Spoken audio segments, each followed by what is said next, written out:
గౌరవనీయులైన తెలంగాణ గవర్నర్ గౌరవ పెద్దలు శ్రీ రాధాకృష్ణన్ గారిని ఈరోజు తెలంగాణ రాష్ట్రంలో జరుగుతున్న వివిధ అంశాల మీద వారి దృష్టికి తేవడానికి, రాజ్యాంగం మీద జరుగుతున్న దాడిని ఈ రాష్ట్రంలో వివరించి చెప్పడానికి మా పార్టీ అధ్యక్షులు పెద్దలు కేసీఆర్ గారి ఆదేశం మేరకు మా పార్టీ యొక్క శాసనసభ్యులు, శాసన మండలి సభ్యుల బృందం, సీనియర్ నాయకుల బృందం ఈరోజు గవర్నర్ గారిని కలవడం జరిగింది. ఇందులో అందుబాటులో ఉన్న వాళ్ళందరం కూడా పాల్గొన్నాము. మాజీ మంత్రులు, ఎమ్మెల్యేలు, ఎమ్మెల్సీలు. ప్రధానంగా రెండు ముఖ్యమైన అంశాలు గవర్నర్ గారి దృష్టికి తీసుకొచ్చినాం.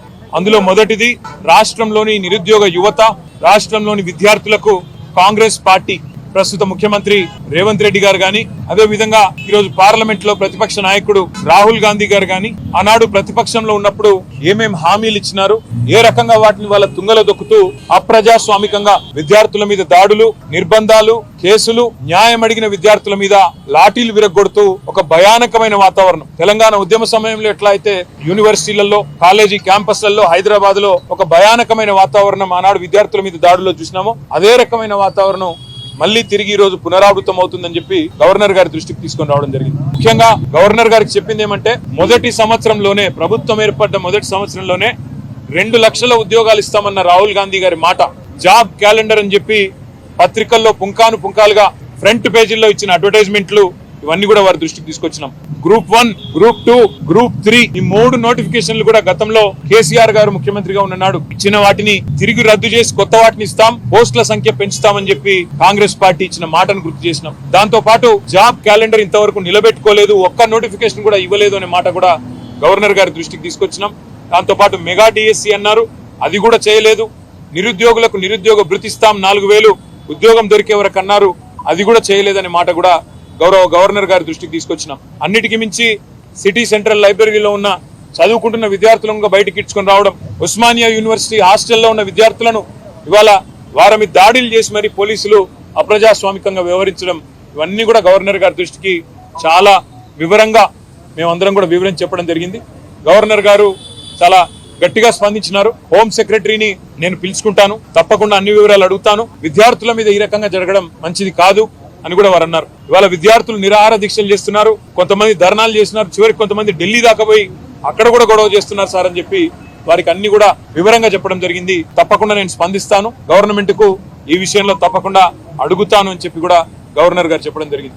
రెండవది, ఈ రాష్ట్రంలో జరుగుతున్న రాజ్యాంగ హననం ఏదైతే ఉన్నదో, పార్టీ ఫిరాయింపుల నిరోధక చట్టాన్ని తుంగలో దొక్కుతూ మరి కాంగ్రెస్ పార్టీ ఏ రకంగానైతే ఈ రాష్ట్రంలో ఇప్పటికే 10 మంది బీఆర్ఎస్ ఎమ్మెల్యేలని, 8 మంది బీఆర్ఎస్ ఎమ్మెల్సీలని తన పార్టీలో చేర్చుకున్నదో కూడా గవర్నర్ గారికి సోదాహరణంగా వివరించినాం. మేము ఇప్పటికే న్యాయ పోరాటం చేస్తున్న విషయం కూడా గవర్నర్ గారికి చెప్పాం. స్పీకర్ గారిని కలిసి అభ్యర్థించింది కూడా చెప్పినాం, తేదీలతో సహా. ఒక అభ్యర్థి అయితే ఖైరతాబాద్ ఎమ్మెల్యేగా బీఆర్ఎస్ టికెట్ మీద గెలిచి మొన్న పార్లమెంట్ కాంగ్రెస్ టికెట్ మీద పోటీ చేసిన విషయాన్ని కూడా వారికి సోదాహరణంగా చెప్పడం జరిగింది. గవర్నర్ గారు ఆ విషయంలో కూడా స్పందించారు. తప్పకుండా నేను గవర్నమెంట్ కు, ముఖ్యంగా ఇక్కడ ప్రస్తుతం ఉన్న అధికారులకి, స్పీకర్ గారికి కూడా నేను విషయం తెలుసుకొని నా పరిధిలో ఉన్నంత వరకు న్యాయం చేసే ప్రయత్నం చేస్తానని చెప్పి వారు చెప్పడం జరిగింది. తప్పకుండా గవర్నర్ గారు మరి ఈ 2 విషయాల్లో, ముఖ్యంగా నిరుద్యోగ యువత విషయంలో తను స్పందించిన తీరును మేము అభినందిస్తా ఉన్నాం, స్వాగతిస్తా ఉన్నాం. తప్పకుండా వెంటనే హోం సెక్రటరీని కూడా పిలుస్తానని కూడా చెప్పారు. చివరిగా ప్రోటోకాల్ విషయంలో కూడా జరుగుతున్న ఉల్లంఘనలు, మా ఎమ్మెల్యేలకు, ఎమ్మెల్సీలకు జరుగుతున్న అగౌరవం, అధికారులు వ్యవహరిస్తున్న తీరు, ప్రభుత్వ నిర్వాహకాన్ని కూడా చాలా వివరంగా గవర్నర్ గారికి చెప్పినాము. గవర్నర్ గారు ఈ విషయంలో నేను ఒక లేఖ రాస్తాను ప్రభుత్వానికి, తప్పకుండా ఎవరి మర్యాద అయినా కాపాడవలసిన బాధ్యత డెమోక్రాటిక్ గా, ఎవరు గెలిచినా ప్రజాప్రతినిధి, వారి గౌరవానికి భంగం వాటిల్లితే మంచిది కాదు, నేను ఒక ఉత్తరం కూడా రాస్తాను రాష్ట్ర ప్రభుత్వానికి అని చెప్పారు. దానికి కూడా వారికి అభినందనలు తెలియజేస్తూ, భవిష్యత్తులో ఇలాంటి ఏ సమస్య వచ్చినా తప్పకుండా మీరు నా దగ్గరికి రండి, నాకు అన్ని విషయాలు కూడా మీరు చెప్పండి అని చెప్పి కూడా గవర్నర్ గారు చెప్పారు.